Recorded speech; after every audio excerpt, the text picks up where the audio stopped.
let's just start with your name and what you do. Sure. I'm Jorge Parra.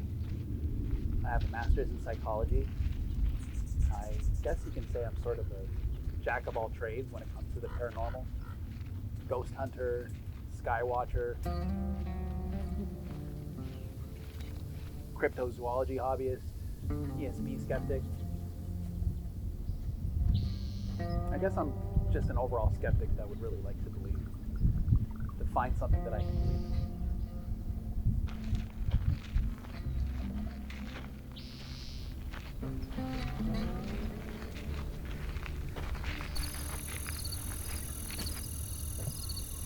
Okay, this is it.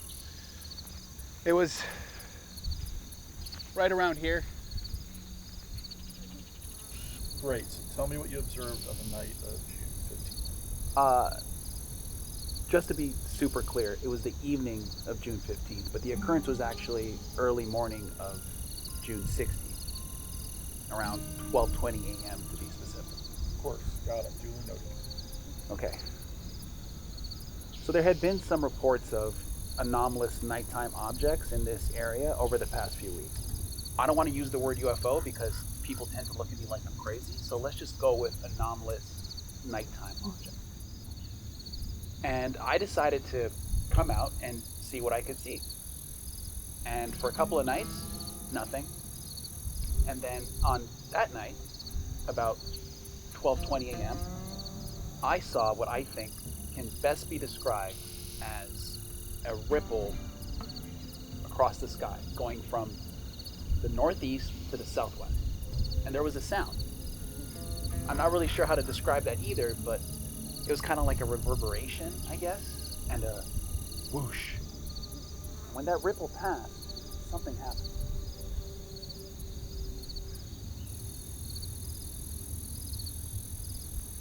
This watch belonged to my grandfather. I take it off when I shower and when I go to bed. Otherwise, never. I always have this watch on. But when that ripple passed, the watch was gone. And I was wearing different shoes. Other things might have been different too, but I probably didn't realize it because I was kind of freaking out. Because I knew something extremely out of the ordinary had just happened. And by the time I could register what was going on, my watch was back. And my shoes. The whole thing lasted about 20 seconds tops. What do you think it was? That's all I've been thinking about ever since that night. But before you ask, no, I don't partake in any type of hallucinogenics. I do have a few ideas, but the only one that really starts to make sense to me is the concept of the multiverse. Okay, multiverse. Explain a little more what you mean by that. There are a lot of different theories. There's the inflationary multiverse that relates to the rapid expansion in the very early universe. There's the many worlds interpretation of quantum mechanics, where every possible outcome of a quantum event exists somewhere in an alternate universe. Many Hindus believe in a multiverse and have for thousands of years. But all of these theories relate to the idea that this universe, the known universe that we all live in, isn't the only one. How does that help explain what happened to you? Well, if there is a multiverse, then these alternate universes aren't ever supposed to intersect with our own. But it's an adage in quantum physics that if something is possible, then at some point, at some time, it will happen. So what if this was that time? What if what I experienced was an impingement?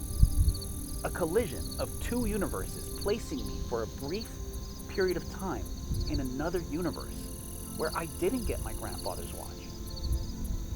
And maybe in that universe, my older brother, who died in a car crash when I was 16 and would have gotten the watch instead of me, maybe in that universe, he was still alive and he had the watch.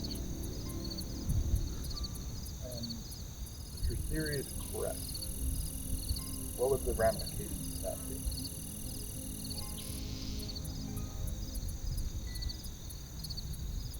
If our universe is intersecting with other parallel universes, then everything we know or think about our reality, how the universe works, and our place in it, it all goes out the window. It changes everything.